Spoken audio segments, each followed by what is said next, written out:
A series of powerful successive earthquakes struck the Turkish-Syrian border on February 6th. The first and most powerful was a 7.8 magnitude quake. This region certainly hasn't seen an earthquake this size in centuries. Destruction followed as aftershocks hit the region. Then a second 7.5 magnitude quake hit in the afternoon, followed by its own series of aftershocks. In their wake, a humanitarian and economic crisis. Thousands of people are reported dead, and even more are still missing.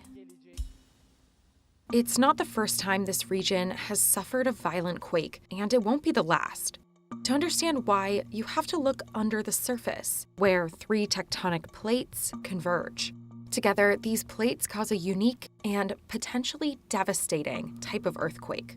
The first quake was located here, 11 miles under the town of Gaziantep, Turkey. 11 miles may sound deep, but that's actually shallow for a major quake.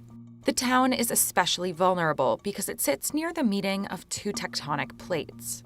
Tectonic plates are massive slabs of rock on the Earth's crust from 10 miles to 160 miles thick that are always slowly moving.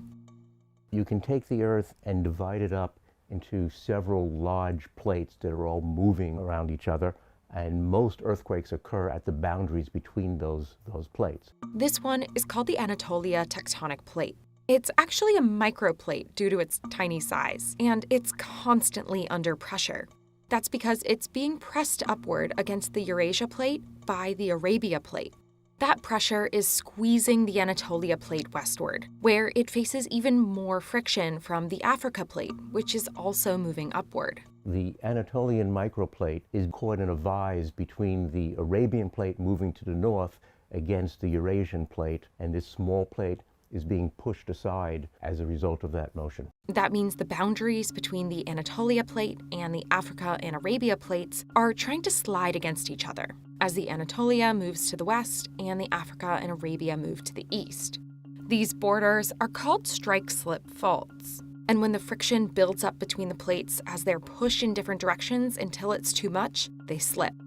That's a strike-slip earthquake. The strain will build up, and finally it will rupture and release all that accumulated strain in a large earthquake. That's what happened in Gaziantep, resulting in that 7.8 magnitude quake. USGS estimates that the strike slip occurred along about 100 miles of the fault, about 20 miles shorter than most strike slip earthquakes. These are significant earthquakes for this fault system, and so that is probably an accumulation of 300 to 500 years worth of strain that's built up since the last earthquake. Experts say the energy released in that slip is comparable to that released during the explosive 1980 Mount St. Helens volcanic eruption. The same thing happened 9 hours later in Akinozu, resulting in a 7.5 magnitude quake. This one was just 6 miles down. More than 285 aftershocks have followed both quakes. USGS has called the area tectonically active and unstable. This region is certainly one of the more complicated parts of the world because there are 4 different plates interacting, so it becomes a region with very complex tectonics. Those complex tectonics are responsible for a long history of devastating quakes, like this quake from 1966 that killed over 2,000 people. Towns and villages in 19 provinces are almost totally destroyed.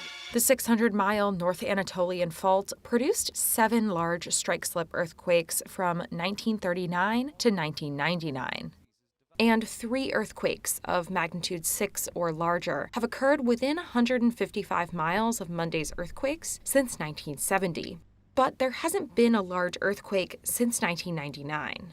Because this region hasn't seen a large earthquake for a while, it was overdue. That 1999 quake was a 7.4 magnitude and caused an estimated 17,000 deaths.